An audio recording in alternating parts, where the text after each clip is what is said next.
모두가 알고 싶지만 어디서도 알려주지 않는 나만 알고 싶은 전략. 오늘 김종규 의사가 모두 전해드립니다. 함께 해보시죠. 원포인트 레슨 김종규 의사 만나볼게요. 안녕하세요. 네, 안녕하십니까. 네, 이사님. 우려 섞인 한국 경제에 대한 전망들이 속속히 발표가 되고 있습니다. 전일 IMF에 따르면 올해 2.2% 성장률에서 내년 2.0%로 하향하면서 하방 리스크가 잔존해 있다라고 이야기하기도 했고요. 오늘 개장 전에는 모건 스탠리가 한국 시장에 대해 중립에서 매도로 의견을 바꾸기도 했는데요.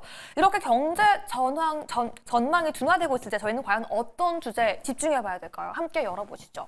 이상은 점차적으로 경기 방어주에 집중을 할 텐데요. 저희도 경기 방어주의 대표격인 통신주에 대한 전망과 전략 세워보도록 하겠습니다. 오늘의 주제, 통신주 2025년도도 좋다인데요.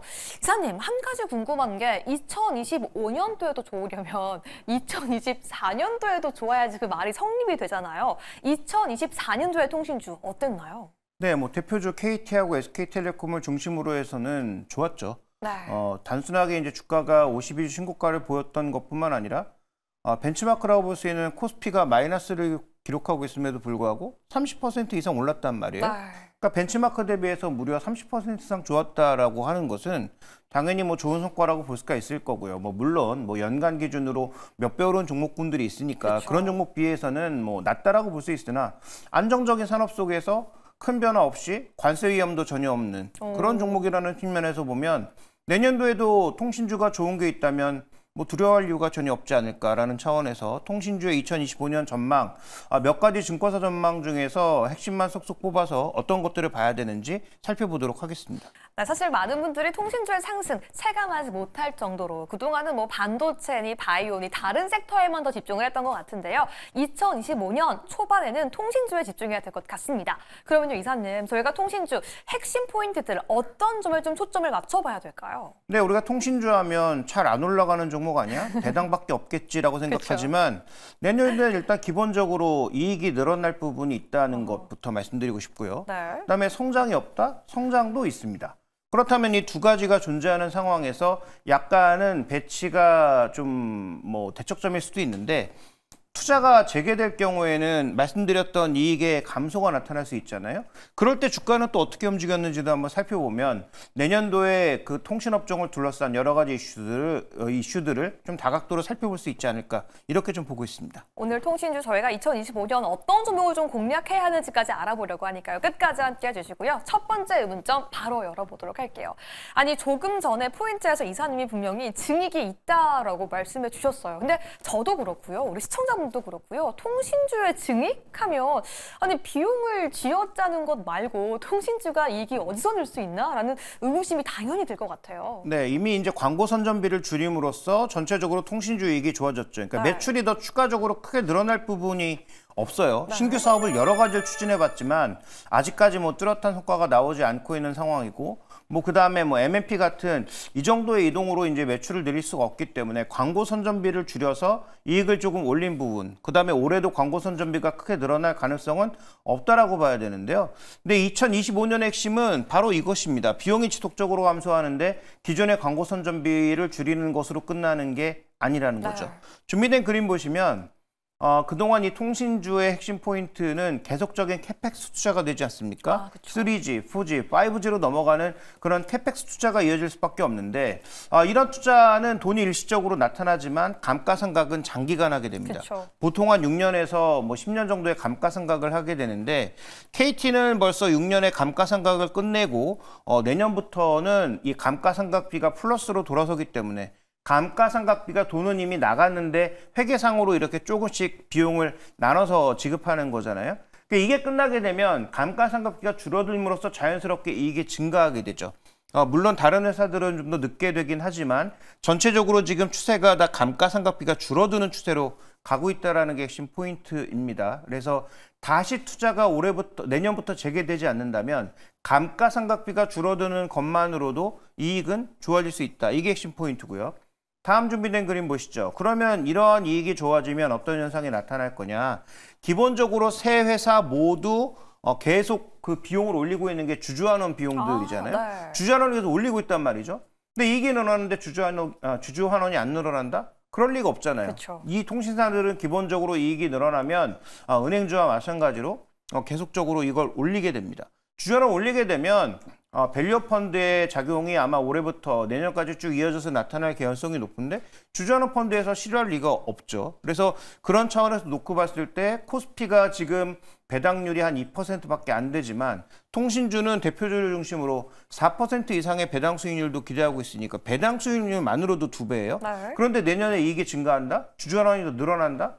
뭐 지금 주가가 좀 올랐지만 여전히 메리트가 있는 가격이라고 봐서 저는 내년도에 전체적으로 상위 통신사를 중심으로 해서는 이익이 늘어날 개연성이 굉장히 높고 그중에 선두에 서 있는 건 뭐 여러 번 강조드렸다시피 KT다. 이렇게 봐야 될 것 같습니다. 네, 비용도 감소될 것으로 예측되고 있고 5G 투자에 대한 감가상각비까지 함께 감소되면서 이익까지 좀 견조할 것으로 예측되고 있는데요. 그렇다면 두 번째 의문점 바로 함께 열어보도록 하겠습니다. 이익 좋습니다. 하지만 적은 주가의 상승을 기대하려면 성장이 있어야 하는데요, 이사님. 사실 통신주와 성장 너무 어울리지 않거든요. 통신주에게 성장이 있나? 많은 분들 어색하실 것 같아요. 네, B2C에서는 더 이상 있을 수가 없죠. 우리가 네. 뭐 그렇다고 이게 뭐 해외에 진출할 수 있는 업종도 아니니까. 그런데 지금 성장하고 있는 분야는 있죠. AI발 인프라가 성장할 가능성이 높다라는 겁니다. 네. 그래서 뭐 SK텔레콤이 자기 AI 회사로 가고 있다라고 하지만 말도 안 되는 소리고요. 네. 그냥 AI를 모아놓은 것에 불과하죠. SK텔레콤은. 그래서 자기가 제공하는 AI 서비스는 뭐 단언코 없다라고 네. 봐야 되는데 그 AI를 제공할 수 있는 인프라는 누가 제공하느냐? 국내 통신사가 이미 제공하고 있고 앞으로도 제공할 가능성이 높습니다. 자, 준비된 그림 보시죠. 자, 준비된 그림 보시면 지금 SKT나 KT를 중심으로 해서 전체적으로 데이터 센터와 클라우드 사용된 매출 금액이 점점 올라오고 있습니다. 그러니까 기존의 이제 통신, 우리가 흔히 얘기하는 B2C 개념의 통신은 더 늘어날 개연성이 별로 없죠. 인구가 늘지 않는 상황이고 그다음에 뭐 5G로 써서 요금을 올리긴 하지만 그 올라가는 요금에 또 저항도 충분히 나타나고 있기 때문에 요금을 지속적으로 올릴 수는 없거든요. 그래서 B2G나 B2B 정도가 올라야 되는데 B2B 쪽으로는 지금 꾸준한 성장이 나타나고 있고 이게 2025년이 끝이 아니라 앞으로도 이어질 개연성이 높다는 거죠. 왜냐하면 다음 준비된 그림 보실까요? 즉 우리나라도 여러 군데 데이터 센터를 짓고 있지만 실제로 우리가 AI에서 요구하는 데이터량, 데이터 센터의 요구량 대비해서 전반적으로 공급이 부족합니다. 수요가 여전히 많은 시장이라는 거죠. 그래서 상대적으로 준비가 덜 된 혹은 이 서비스를 좀 더 효율적으로 이용하고 싶은 회사들은 조금 남는 그 통신사들의 데이터 센터를 적극적으로 이용해서 클라우드 서비스라든지 AI 서비스를 제공할 가능성이 높고 그와 관련된 B2B 사업계에는 여전히 데이터 센터가 많은 KT나 SK텔레콤의 상대적으로 늘 수 있다라고 보고 있기 때문에 뭐 그런 관점에서 봤을 때 대형 데이터 센터를 이미 많이 확보하고 있는 KT나 SK텔레콤에게는 앞으로도 성장의 기회가 있고 그 성장의 속도는 내년에도 이어진다. 이렇게 봐야 될 것 같습니다. 결국 데이터 센터의 공급과 수요는 계속해서 증가할 것이고 이에 따라 통신주가 수혜를 받을 수 있을 것이다. 다만 이 AI에 대한 수혜가 이 통신 3사가 제공하고 있는 그 AI 프로그램에 대한 수혜는 아니라는 점을 좀 저희가 분리해 봐야 하는 것 같습니다. 그럼 세 번째 의문점 바로 함께 열어볼게요. 아까 첫 번째 의문점에서 말씀해 주셨어요. 감가상각비가 하락하고 있다. 결국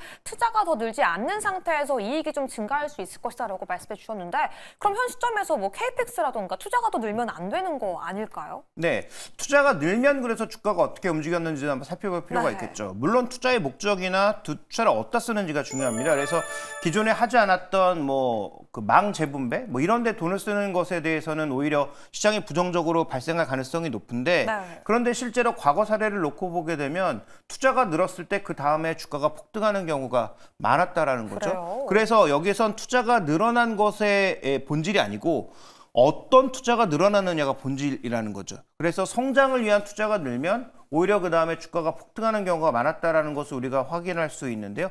자, 준비된 그림으로 좀 확인을 해볼까요? 네. 자, 하나증권의 자료를 보시면 저게 이제 통신 3사의 캐펙스 집계란 말이죠. 근데 대거 늘었던 해가 몇 군데 있잖아요. 2012년, 2019년 여기 몇 해가 있잖아요.